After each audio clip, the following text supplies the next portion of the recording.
Magandang araw, Mr. Narrator. Ako nga pala si Robert.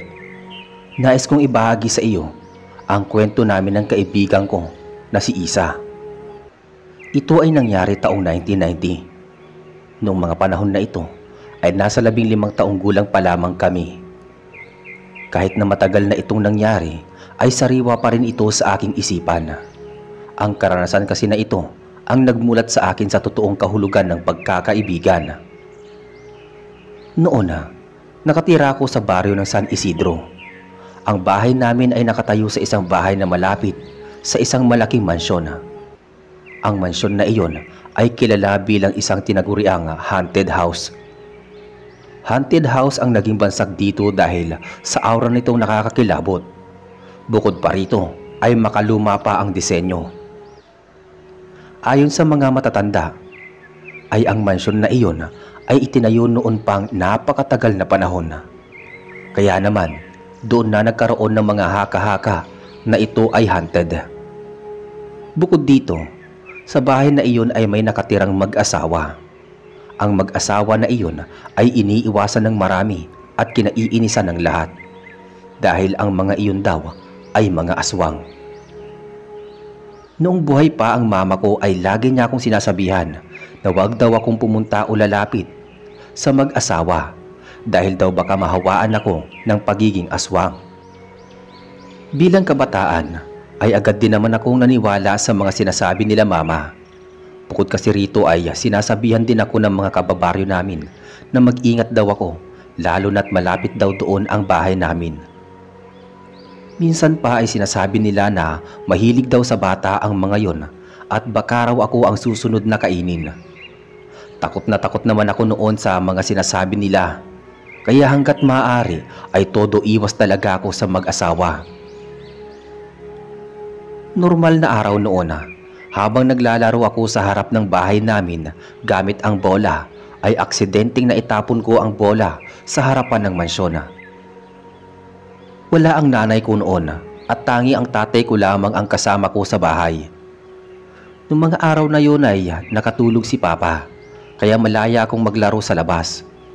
Nagdadalawang isip ako noon na kunin ang bola dahil nga sa mga sinasabi nila patungkol sa bahay. Ngunit bilang bata ay lubos din akong nanghihinayang sa bola. Sa huli, mas pinili ko pa rin na kunin ang bola. Inisip ko na lamang noon na tatakbo na lamang ako kung sakali makita ko ang mag-asawa. Nagtungo ako sa harap ng mansyon saka kinuha ko ang bola. Napangiti ako at pinunasan gamit ang aking damit ang dumikit na dumi rito. Sa malapitan ay napakalaki talaga ng mansyon. Namamangha ako sa laki at ganda ngunit makaluma nitong itsura. Napatigil lamang ako noon nang mapagtantong may nakatingin sa akin. Napansin ko ang mag-asawa na nasa bukana ng pinto. Noong mga oras na iyon ay agad ako nataranta. Tatakbo na sana ako nang magsalita ang babae. Inaaya niya ako sa loob ng bahay, ngunit agad akong umiling. Mabilis akong tumakbo palayo sa mansyon na iyon at nang lingunin ko ay kinabahan ako dahil nakangiti sila sa akin. Pagdating ko sa bahay ay nagulat ako dahil nakita ko si Mama. Galit na galit siya dahil pumunta ako sa mansyon ng mag-asawang iyon.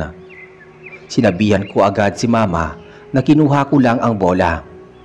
Binilinan akong muli ni Mama na kahit anong mangyari ay wag na wag daw akong lalapit o pupunta sa bahay nila. Iyon na rin ang una at akala kong huling beses na lalapit ako sa bahay na mansyon.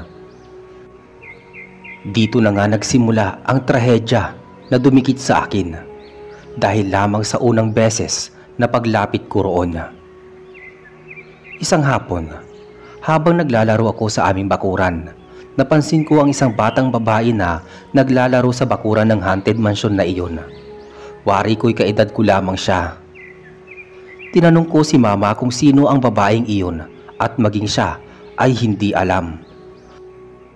Ngayon lamang niya daw iyon nakita. Maya-maya rin ay lumabas ang mag-asawa sa mansyon, saka inayang pumasok ang babae. Doon ko napagtanto na baka kamag-anak siya ng mag-asawang iyon. Ngunit ngayon lamang siya nakita, kaya nagtataka ako kung saan siya galing. Muli, binilinan ako ni Mama na wag daw akong lalapit sa babae upang hindi raw ako mapahamak. Araw-araw ay lumalabas ang babae upang maglaro sa bakuran. Nais ko sana siyang lapitan, ngunit lagi naman akong sinasabihan ni Mama na bawal.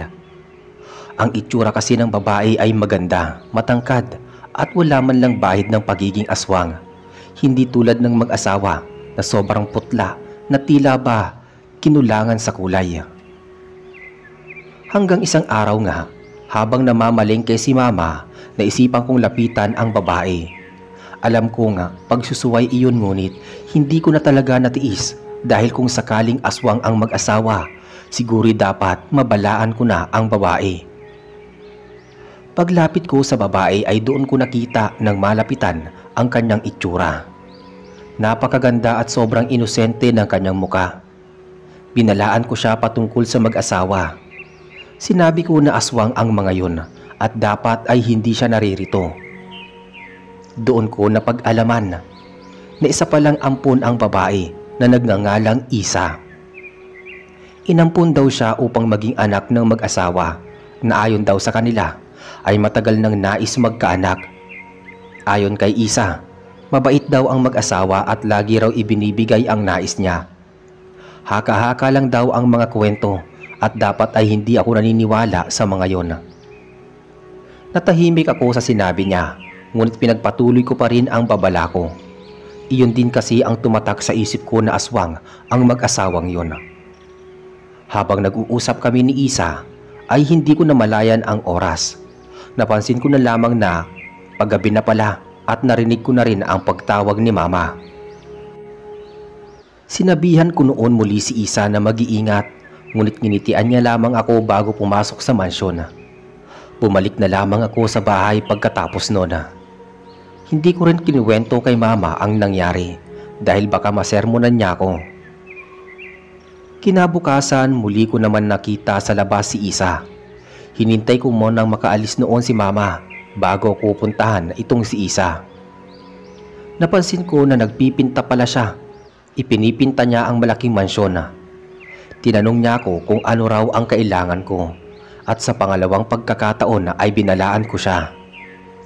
Tinawanan niya lamang ako saka sinabing wag daw akong basta-basta manghuhusga, lalo na't wala naman akong ebidensya. Natahimik ako noon at pakiramdam ko ay naloko ako ng mga kababaryo. Inisip ko ng mga oras na yon, naniniwala ako sa mga sinasabi nila, gayon wala naman silang ebidensya na aswang nga ang mag-asawa. Dahil sa hiya, iniwanan ko si Isa nang hindi nagpapaalam. Galit at inis ang naramdaman ko noon kay Mama dahil sa mga babala niyang wala namang katotohanan. Buong maghapon akong nagkulong sa kwarto ko. Nahihiya kasi ako kay Isa. Sinisiraan ko ang umampun sa kanyang magulang, gayong wala naman akong karapatan na sabihin ang mga yon. Gusto ko sanang humingi ng tawad kay Isa pati na rin sa mag-asawa, ngunit naudlot ang planong iyon dahil sa nasaksihan ko nung gabing yon. Doon na rin nagsimula ang trahedya na nag-aabang hindi lamang para sa akin kundi para rin kay Isa. Habang nag-iisip ako noon ng plano para humingi ng tawad kay Isa, ay nakarinig ako ng tahol ng mga aso. Nakatambay kasi ako noon sa balkonahe dahil na rin sa malamig na hangin na nakakatulong para makapag-isip ako lalo. Tinignan ko ang posibleng dahilan ng pagtahol ng mga aso. Medyo nawirduhan kasi ako sa paraan ng pagtahol nila.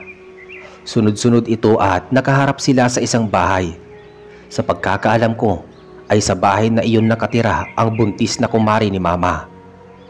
Dala na rin ng kuryosidad ay tinignan ko ng mabuti ang bahay hanggang sa napatingin ako sa bubong. Agad na nanlamig ang aking pakiramdam nang makita ng dalawa kong mata ang isang babae at lalaki sa bubong ng bahay. Iba ang kanilang anyo na nagbigay nginig sa aking sistema. Agad akong nagtago noon sa mesa nang mapansin ang paglingon nila sa akin. Pinanood ko silang tumalon sa mga bubong ng bahay hanggang sa huminto sila sa mansyon. Namutla ako. Napagtanto ko. Nakasaksi ako ng aswang nung gabing yon. Nung mga oras na yon ay sobrang lakas ng tibok ng aking puso. Hindi na nga ako tumagal sa balkonahe sa takot na baka makita pa ako ng mag-asawa. Pumasok ako sa kwarto na nanginginig ang aking buong katawan at hindi makapaniwala sa aking nasaksihan. Kinabukasan, narinig ko na lamang kay mama na patay na raw ang kumare niya. Tinanong ko si mama kung sinong kumare. Itinuro ni mama ang bahay kung saan ko nakita ang mga aswang kagabi. Ayon kay mama, death on sleep daw ang nangyari. Pakiramdam ko nung mga oras na iyon ay namutla ko dahil alam ko sa sarili ko na hindi dahil sa tulog na matay ito. Iyon ay dahil sa mga aswang na pinatay ito kagabi. Nangati ang dila kong sabihin kay mama, ngunit may parte din sa akin na nag-aalangan. Baka kasi lalong maging stricto si mama sa akin at mawalan ako ng pagkakataon na balaan si Isa. Sa pagkakataon na iyon, may dala na akong ebidensya kay Isa upang masabi kong aswang nga ang umampun sa kanya.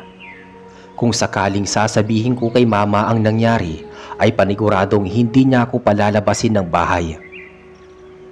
Hinintay ko muna noon na makaalis si mama bago ko puntahan si Isa. Nakita ko siyang naglalarong mag-isa sa bakuran. Nilapitan ko siya na may takot at kaba. Natatakot kasi ako na baka biglang lumabas ang mag-asawa at kinakabahan dahil baka may mangyari sa aming dalawa ni Isa. Nakita ko siyang kumakain ng isang pagkain na para bang hindi man lang inayos ang luto. Tinanong ko muna si Isa noon kung saan galing ang pagkain at ayon sa kanya ay niluto daw ito ng mag-asawa para sa kanya. Walang pag-aalinlangan na tinapon ko ang pagkain. Nagalit si Isa dahil sa aking ginawa, ngunit sinabi kong laman loob iyon ng tao. Tinignan niya lamang ako na para bang nababaliw na tao. Doon ko na nga ikinuwento ang nangyari kay Isa. Muli ko siyang binalaan patungkol sa mga magulang niya, ngunit hindi pa rin siya naniniwala. Ang tanging sabi niya lamang ay naniniwala siya sa mga umampun sa kanya at hindi tulad ko ang makakapagpalayo sa kanya sa mga to. Inaamin kong nasaktan ako sa sinabi niya nung mga oras na yon. Pakiramdam ko kasi ay binaliwala ang effort ko na ilayo siya sa kapahamakan. Wala pa sana akong balak iwan si Isa noon, ngunit narinig ko ang boses ng mag-asawa. Nang lingunin ko sila ay ngumiti sila sa akin. Ngiti na nagbigay kilabot sa aking dibdib. Hindi na ako nagpaalam pa kay Isa at agad na tumakbo paalis. Naalala ko ulit ang nakita ko kagabi. Ang krimen na ginawa nila. Nasawari ko'y ako at ang mga aso lamang ang nakasaksi. Nung gabing yon, habang umiinom ako ng kape sa balkonahe, nagulat ako nang nakita ko si Isa na papalapit sa akin. Mahina lamang akong nagpasalamat sa Diyos dahil tulog na ang aking mga magulang. Laking gulat ko na makita ko ang nag-aalalang mukha ni Isa. Ayon sa kanya, hindi raw siya mapakali sa kinuwento ko sa kanya at nais niya raw makita ito gamit ang dalawang mata niya. Nung mga oras na iyon ay labis ang tuwa ko dahil naniniwala na siya sa akin. Ngunit kinakabahan pa rin ako dahil alam ko may kapahamakan na nag-aabang sa amin. Naisipan namin ni Isa na maglibot sa lugar. Alam kong delikado iyon ngayon na gumagala ang mga bata sa labas tuwing gabi. Ngunit noon kasi hindi pa uso ang mga patayan, kidnapan o anong krimen. Tanging mga hindi nakikitang nilalang ang kinakakatakutan namin noon. Hawak ko ang flashlight ko habang tumitingin kami ni Isa. Napakalamig ng simoy ng hangin at pakiramdam ko anumang oras ay maninigas na ako sa lamig. Naisipan namin ni Isa na huminto sa isang waiting shed nang bumuhos ang malakas na ulan. Nung mga oras na iyon ay medyo nag-aalala na ako dahil baka mapansin ni Mama na wala ako sa bahay. Ngunit pagtingin ko noon kay Isa ay tulala lamang ito. Doon ko naisipang itanong kung ano talagang totoong dahilan kung bakit niya nais makita kung totoo bang aswang ang mag-asawa. Ayon sa kwento niya, aksidente daw siya noong nakapasok sa isang kwarto na bawal pala niyang pasukan. Doon niya nakita ang mga kakaibang gamit na para bang pang-ritual. Bukod dito, may mga nakasabit daw na mga bungo sa dingding. Natakot daw noon si Isa kaya raw naisip niya ang aking sinabi. Ang tanging nais niya na lamang daw ay makita mismo ng dalawang mata niya na aswang talaga ang umampun sa kanya upang may dahilan siya para makumbinsi ang sarili na umalis. Noong mga oras na iyon ay nangangapa pa talaga siya kung saan siya titira kung sakaling bigla siyang umalis ng walang dahilan. Habang nagkukwento siya ay napatigil siya dahil sa isang malakas na tunog sa isang puno malapit sa amin. Agad kaming naalerto at binuksan ang aming mga dalang flashlight. Madilim kasi ang paligid at napakalakas pa ng ulan. Napatingin ako sa isang malaking puno para bang may aninong gumalaw doon. Agad kong tinutukan ng flashlight ang pwestong iyon at doon nga namin nasaksihan ni Isa ang nakakahintig balahibong figura. Naroon ang mag-asawa at kumakain ng isang hayop. Agad akong napansin ng mag-asawa kaya pinatay ko ang flashlight. Hinila ko si Isa upang tumakbo kami palayo. Narinig ko ang mga hikbi ni Isa samantalang malakas naman ang tibok ng aking puso. Rinig na rinig ko ang yabag ng mag-asawang aswang na humahabol sa amin. Ramdam ko na rin nung mga oras na iyon ang ulan. Basang-basa na kami ngunit hindi namin iyon alintana dahil ang tanging nais lamang namin ni Isa ay makalayo sa dalawang aswang. Hinila ako ni Isa sa isang iskinita saka mabilis na nagtago sa likod ng malaking basurahan. Nagkatinginan kami ni Isa habang kapwa nakatakip ang aming mga palad sa aming mga bibiga. Ilang minuto kami nga na natili sa ganoon bago namin maisipang lumabas ng pinagtataguan. Nagulat na lamang ako nang umiyak si Isa. Agad ko siyang niyakap ng mahigpit. Noong mga oras na yon ay wala kong ibang maramdaman kundi awa kay Isa. Kung pwede nga lang sabihin ko noon si Mama na ampunin na lamang si Isa ay ginawa ko na. Ngunit si Mama kasi ang tipong istrikto pagdating sa akin, lalo na't napag-alaman niyang nakatira si Isa sa mansyon. Paniguradong walang tsansa na ampunin siya ni Mama. Nung kumalma si Isa ay tinanong ko siya kung anong plano niya. Tinignan niya ako na may pagmamakaawa sa mata bago sabihin ang mga katagang nagpalaki ng aking mga mata. Tulungan mo ko makatakas, please. Sabi niya. Nais kong tumanggi dahil delikado ang gagawin namin. Bata pa lamang kami at wala pa kaming laban sa mga aswang. Sinabihan ko siya na humingi ng tulong sa mga pulis ngunit inilingan niya ako. Mas magiging delikado daw ang buhay kung tatawag pa ng pulis, lalo na't aswang ang kakalabanin namin.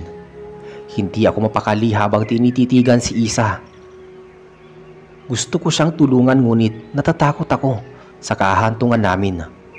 Aswang ang kalaban namin at alam naming pareho na hindi basta-bastang kalaban yun. Sa huli, pumayag pa rin ako kahit sobrang delikado. Pinag-usapan nga namin ni Isa ang plano. Balak niyang tumakas ng gabi at tanging gagawin ko lamang ay hintayin siya sa labas ng mansyon. Kung iisipin ay sobrang dali ng aming gagawin, ngunit alam ko sa sarili ko na delikado ang aming gagawin na yun. Kinabukasan maaga pa lang ay inihanda ko na ang aking mga dadalhin. Sinigurado kong may dala kong lubid at kutsilyo sa maliit kong bag. Wala man lang kaalam-alam noon si Mama sa aking pinaplano. Natatakot din kasi ako na kapag sinabi ko ay magbago pa ang plano namin ni Isa. Habang lumilipas ang oras ay lalo akong kinakabahan. Napansin ko rin na hindi lumalabas ng mansyon si Isa. Iniisip ko na lamang na baka naghahanda lamang siya sa tangkang pagtakas. Hanggang dumating ang gabi ay hindi talaga lumabas si Isa. Malakas ang tibok ng puso ko at kung ano-anong mga haka-haka ang naiisip ko nung mga oras na yun. Dumating ang oras na pagtakas namin. Hinintay ko munang makatulog si Mama bago ako maingat na nagtungo sa likod ng mansyon kung saan ko aabangan si Isa. Hinanda ko rin ang aking lubid kung sakaling kailangan niya. Isa kasi sa plano ay ang pagbaba niya mula sa bintana ng kanyang kwarto. Sa parte pa lang na iyon ay sobrang delikado na. Habang naghihintay ay palihim akong nagdadasal. Pilit ko ring pinapakalma ang sarili ko dahil hindi ako nakapag-isip ng tama kapag hindi ako kalmado. Ilang minutong paghihintay ay hindi pa rin lumalabas si Isa. Kahit pagtingin man lang sa bintana ay hindi niya magawa. Medyo naiinip na ako ngunit kinakabahan na rin. Iniisip ko noong mga oras na iyon na ang gagawin namin ni Isa kapag tuluyan na siyang nakatakas. Hindi ko naman siya maaaring ipasok noon sa bahay dahil baka magalit lamang si Mama. Ilang minuto pa akong naghintay at doon na nga ako tuluyang kinutuban. Alam kong hindi ako paghihintayin ni Isa ng isang oras, maliban lamang kung may nangyari sa kanya. Nagulat ako nang may nahulog na isang bagay galing sa bintana ng kwarto ni Isa. Binuksan ko ito at laking gulat ko nang makita ang sobrang daming buto na may halo pang dugo. Nang iangat ko ang aking tingin ay nagulat na lamang ako sa mag-asawang aswang na nakangiti sa akin. Ang ngiting iyon ang siyang nagbigay kilabot sa aking katawan. Kahit natatakot ay sinigawan ko sila.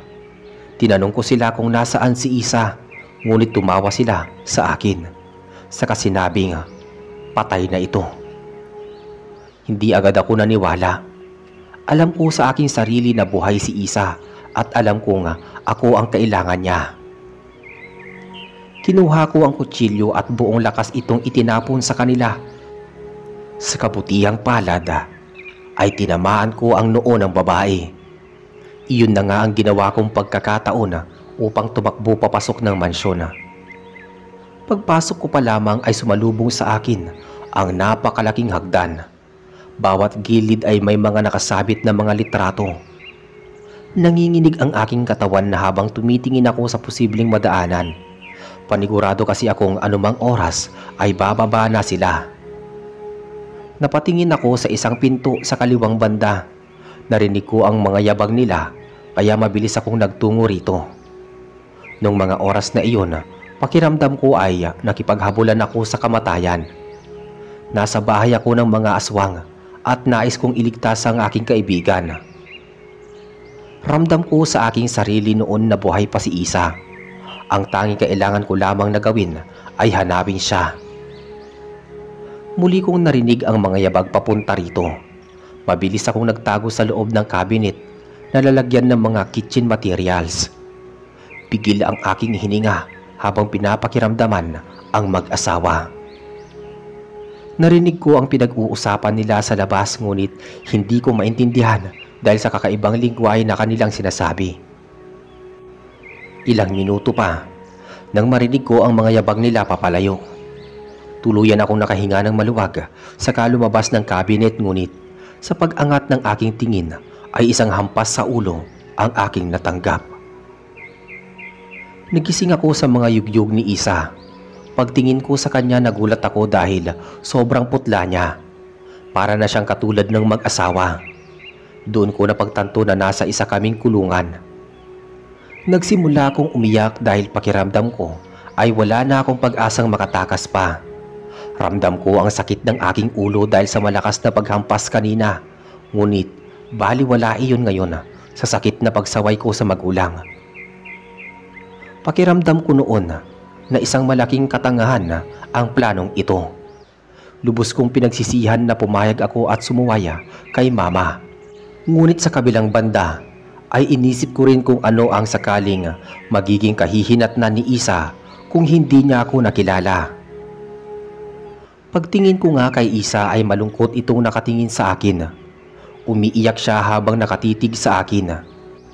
Sinabihan ko na lamang siya na makakatakas kami kahit nung mga oras na iyon ay wala akong kaide-ideya kung papaano. Umiling-iling si Isa sa akin. Huli na ang lahat. Huli na. Hindi ko maintindihan ang sinasabi ni Isa noong mga oras na yon. Anong ibig mong sabihin? Tanong ko. Ginawa nila akong katulad nila. Sigaw niya sa akin na may halong higbi at piyok sa kanyang boses. Nagulat ako dahil hindi ko inaasahan ang sinabi niya. Hindi ko alam nung mga oras na iyon kung ano ba ang dapat kong gawin. Hindi ko alam kung yayakapin ko ba siya at sasabihing ayos lang iyon o hahayaan lamang siya dahil alam kong anumang oras ay isa na siyang aswang. Doon na rin tuluyang naipaliwanag sa akin kung bakit siya pumutla. Sa huli, hinayaan ko na lamang siyang umiyak. Ikinuwento niya sa akin na nakahanda na raw siya sa kanyang pagtakas. Ngunit sa kasamaang palad pumasok ang mag-asawa at hinila siya papasok sa kwarto kung saan niya nakita ang mga kakaibang pangritual na kagamitan. Hinampas din daw siya sa ulo at sa kanyang pagmulat ay sinabi sa kanya na isa na siyang ganap na aswang. Hindi ko alam kung anong dapat i-react noong mga oras na yon. Maging ako ay nasaktan sa kanyang kwento. Niyakap ko na lamang si Isa ngunit agad niya akong tinulak nang marinig ang mga yabag papasok. Nakita ko ang mag-asawang nakangiti sa akin. Iyong ngiti na hanggang ngayon ay nakikita ko pa rin sa panaginip. Iyong kaibigan mo, nais mong iligtas? Ang nilalang napapatay sa'yo? Ani ng babae bago sila umalis. Tinignan ko si Isa at laking gulat ko nang makitang pula na ang kanyang mata. Biglang nataranta si Isa at mabilis na kinapa ang padera. Pinanood ko na lamang siya na gawin iyon hanggang sa bumukas ang padera. Nagulat ako nang hilahin niya ako. Tumakas ka na! Sigaw niya sa akin.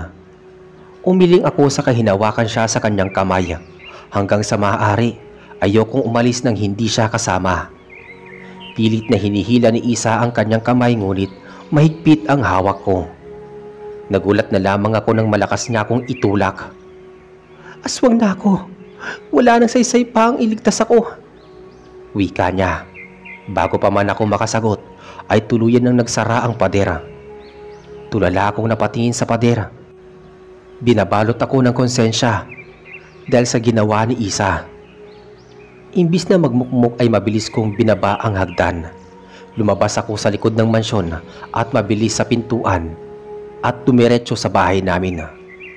Noong mga oras na iyon, ang tanging nasa isip ko ay mailigtas si Isa.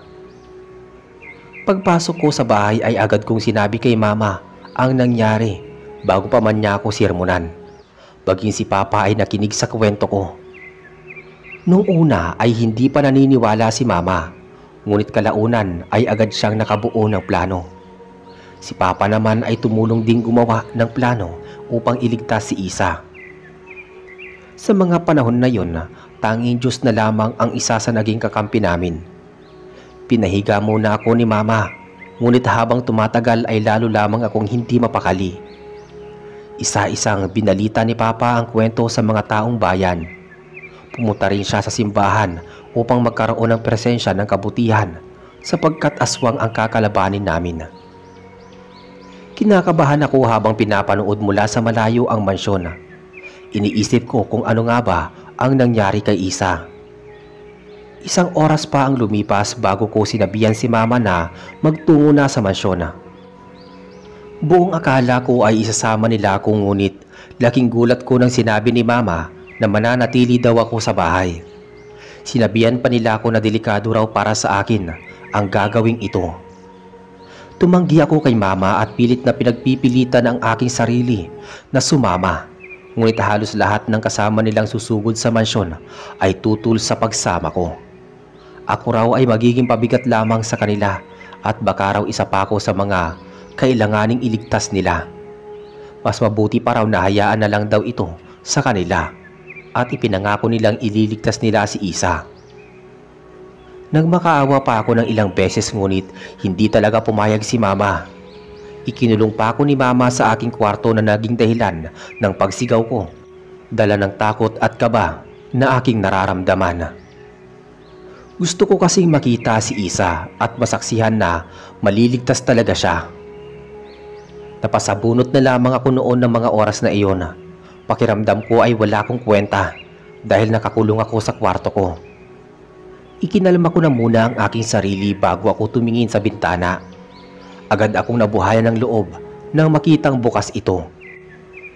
Inihanda ko ang aking sarili at kumuha ng mga matutulis na bagay na pwede kong magamit bago ako lumabas ng bahay mula sa bintana.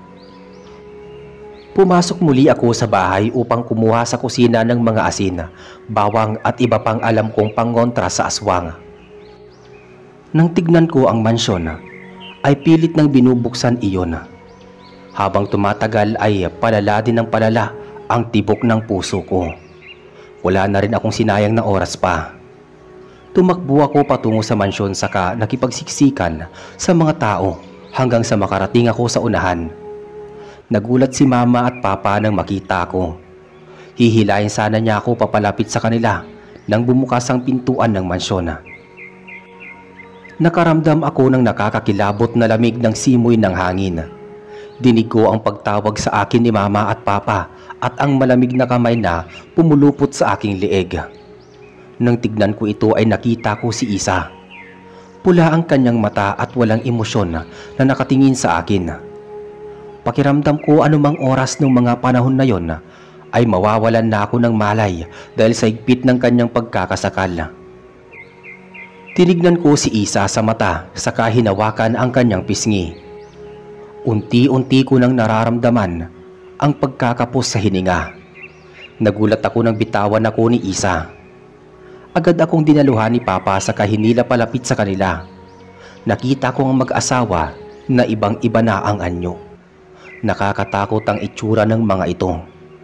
Narinig ko rin ang sigawan ng aming mga kababayan at ang pari na patuloy na nagtatapon ng holy water.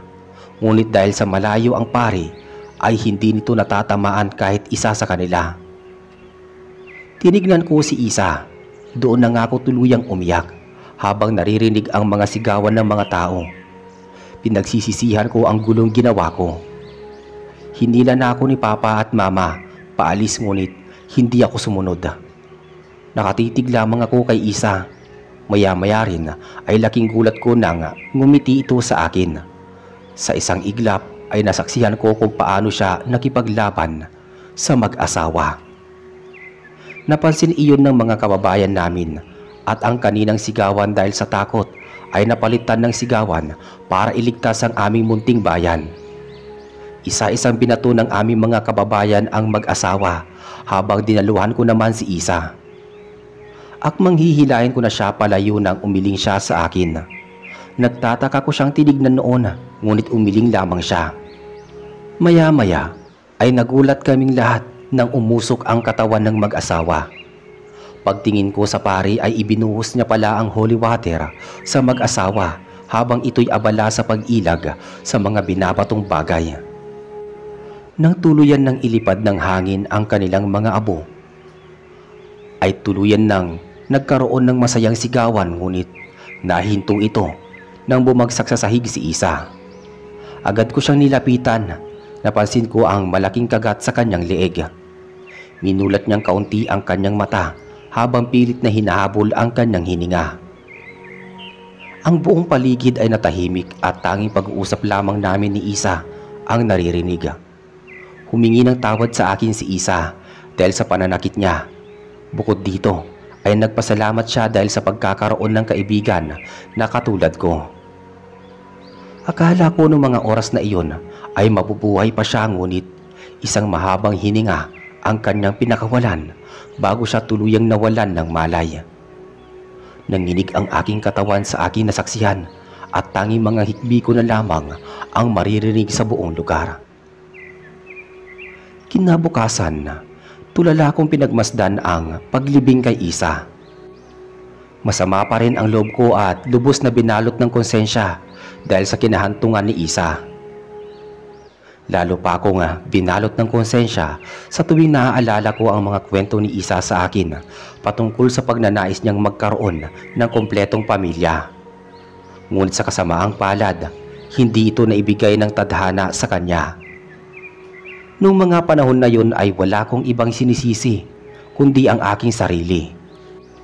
Pakiramdam ko ay hindi naging sapat ang ginawa ko para mailigtas si Isa.